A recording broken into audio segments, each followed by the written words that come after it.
In my column this week, I talked about the dangers of viewing feminism as a series of choices.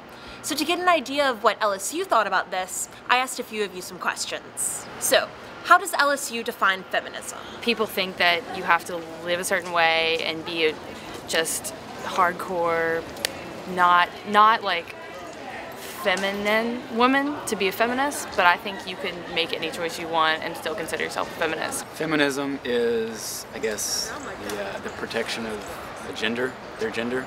The way I see it is it's just kind of being aware of and being like involved in the advocacy of women's rights and like equality and stuff. When you see a particular hairstyle or clothing choice, do you associate it with feminism? Feminists can really look like anything. You can't really tell anything about anybody by the way they're dressed or the way they carry themselves, really, because a feminist could either have a really high self-esteem or a low self-esteem. I don't necessarily think that there's any kind of like dress, hairstyle, or anything to that extent. And if you saw a feminist listening to music, such as Robin Thicke's Blurred Lines, would you think differently about them as a feminist or think different about feminism? I feel like most people that claim to be like a strong feminist will just immediately like dismiss it and won't listen to it. It really depends on the kind of feminist that they are.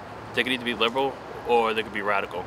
Now, on one side, they could be totally against that, but on the other side, they're just looking to be equal. The liberal feminists are just trying to have an equal playing field across all sexes and races, whereas the radical can see that as just terribly offensive. Between music, sexuality, and fashion styles, we all seem to have an idea of what a feminist is and how they should act. But feminism isn't about that.